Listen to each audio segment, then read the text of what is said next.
What's up and welcome back. I'm excited. I'm John Stark from MacTheMovieGuy.com, your favorite blind film critic, and today is October 1st, 2024, and I'm kicking off spooky season.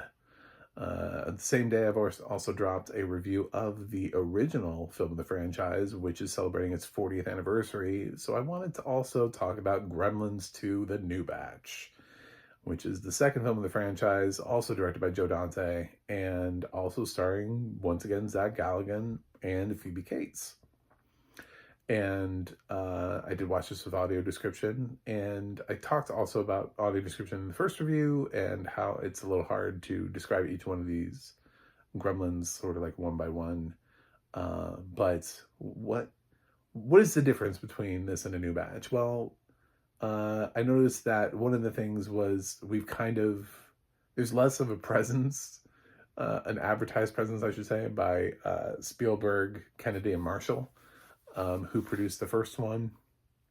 Chris Columbus didn't return to write the second one, and you can feel that, by the way. It feels like it has a totally different tone, written from a totally different perspective. It has a new cast, a couple more recognizable, I would say slightly more recognizable actors are in this. People like Christopher Lee and John Glover, who was on Smallville for many years. He's mostly known for that. Pop up here. We've got Howie Mandel as still voicing Gizmo. So if you ever just want something really weird in your life, just imagine Zach Galligan wandering around, and instead of Gizmo in his backpack, it's Howie Mandel. So, just like a fun fact about Howie Mandel's life. But this was during the part where like everybody was like, yeah, we love Howie Mandel. He's great. Bobby's World was such like a huge part of my childhood. I really shouldn't be joking. I mean, like his career just kind of went nowhere, but he doesn't really do movies, and he has to deal with being a germaphobe and all those kind of things. But as a stand-up comedian, his career just kind of went a different path. You know, Deal or No Deal, America's Got Talent, and just comedy. He kind of had to stop acting. I do like Little Monsters also as a side. Hopefully I'll get a review of that at some point. But the New Batch, it has a completely different tone. It's kind of goofy. Zach Galligan has actually gotten worse as an actor, which makes it really hard to get through this. Like he grew up, but he's more wooden and stiff than he was before, if that's even possible. I feel like we picked somebody who was kind of like, we were going for that like average Midwestern boy vibe the first time. And I don't know, he just kind of gave up on learning how to push himself as an actor. Phoebe Cates is back. She's great. I don't know why her career stopped and when she stopped, and I should look into that. But for purposes of this review, I don't know. I'm sorry. I apologize. I don't know. I'm just doing spooky season here. This is just for purposes of giving you content that's out there in the world that you could watch this Halloween. And this is a great gateway. The Gremlins franchise is really accessible for everybody. It's a great way to find out if your kids are scared of things in a way before you necessarily throw them into the deep end with some really sort of violent, scary horror films. You can start them off with Gremlins and then move them up. I also, in the first review, kind of suggested a couple other films, the obvious ones: Nightmare Before Christmas, Corpse Bride, Coraline, Spirited Away, some films that sort of lean in that direction, that have some spookiness to them. Obviously, like Hocus Pocus, you want to, you can move your way through scarier kids films and then work your way up to, walk like through Gremlins into some PG-13 horror, and on up. You don't need to just drop them into Hostel and be like, here you go, have fun. So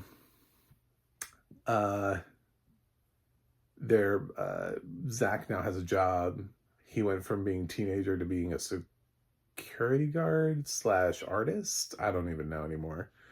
I don't know that this makes entirely a whole lot of sense. And he found Gizmo again, and the singing, and of course nobody of it plays by the same rules. The rules which don't make, the third rule is still dumb.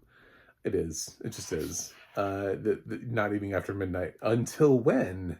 Like, when does that time end for you? 8 a.m., 9 a.m., 7 a.m.? Everything is after midnight.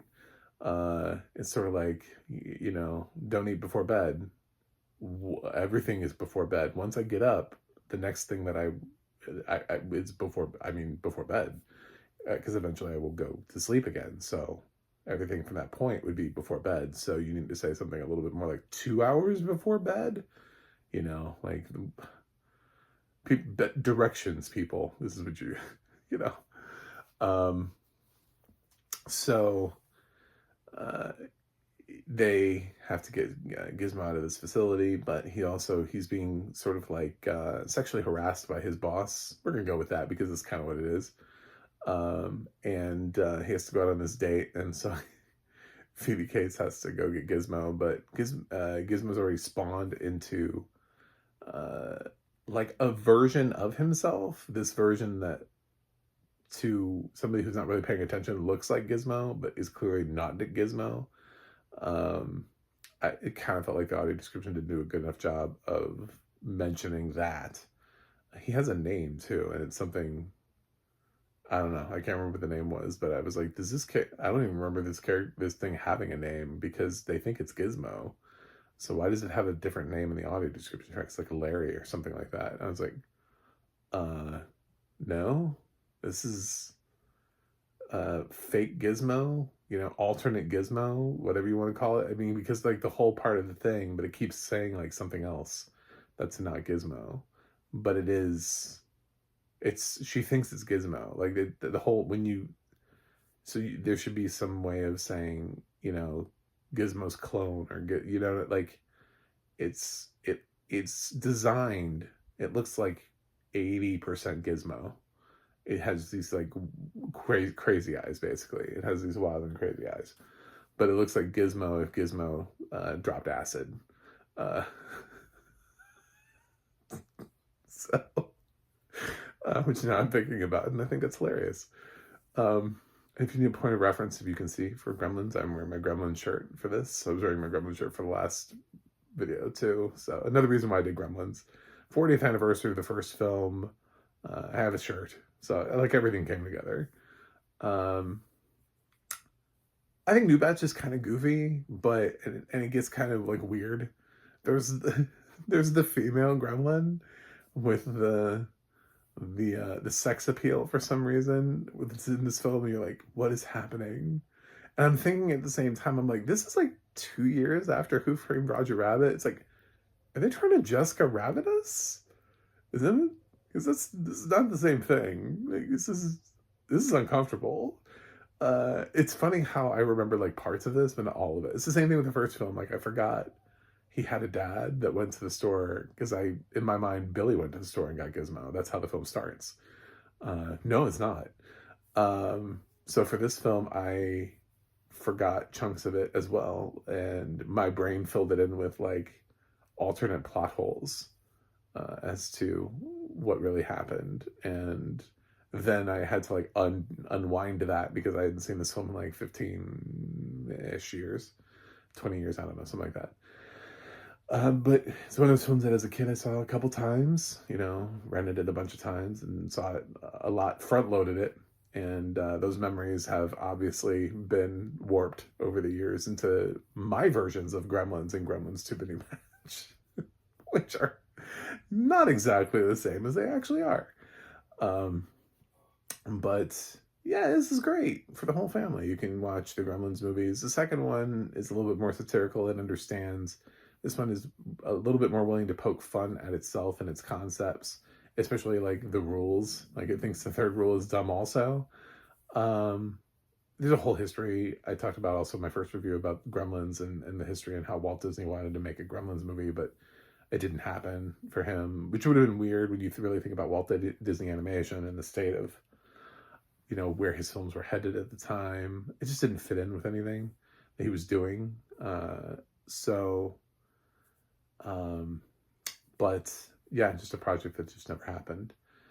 But this did. It's weird that we haven't made a third with all of the reboots and all of the legacy sequels that we have and Cobra Kai's. The best we could do for Gremlins was that shitty Max series, Legends of the Mogwai. I watched like the first 3 episodes, and that was about as that was like pulling teeth. I was like, this is not good.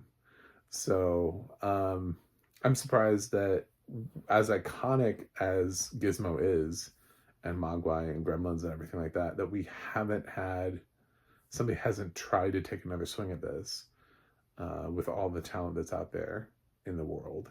But I'd be interested in seeing it. Especially, I would love to see my dream. I'll send you off with, because people are like, oh, we don't need remakes. We don't need remakes. Here, I'll blow your mind with it. What if Leica did it? What if it was stop motion? What if the studio that brought us Coraline brought us Gremlins? Wouldn't that be cool? It'd be a different take and have a different vibe. And there would also be like a reason for it. So instead of necessarily having a whole bunch of CG Gremlins, instead you have stop motion Gremlins. I think that would be cool, but that's just me. So yes, as a blind person, I realize I gain nothing from stop motion, but like in my mind, I still conceptually understand what stop motion looks like.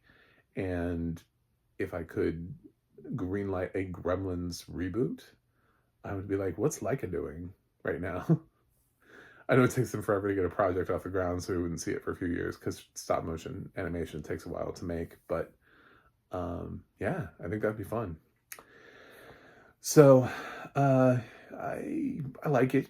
It is. I can easily put one above two though. So I think one is the classic film, and the second film is not quite as classic. The first one is close to me taking it to a desert island. The second film, I could probably be behind. I just really think that yeah, his acting got much worse. That GALECA in this film is just, he's so wooden. I can't with him anymore. I totally understand why his career just gone after this, you know, just where'd he go? I don't know. But I'm gonna give Gremlins 2 a new batch a B plus, because I still think like at the core value here it feels like a solid sequel. But yeah, I don't, my biggest problem, aside from the female gremlin and the oddness about it, and just maybe like a couple little things along the way, like the sexual harassment storyline, it's just Zach is, dude, how did you get worse as an actor? He was pretty average in the first film, but now he has a really hard time with dialogue, and I'm surprised nobody noticed. Anyway, thanks for watching. Thanks for subscribing, and join me for spooky season as I present you with more spooky reviews. Some of them are really pretty gory. I've got some crazy shit planned. Lots of in the dark reviews and stuff like that. So, yeah, it's my third spooky season. So, thanks for watching, and I'll see you guys on the other side.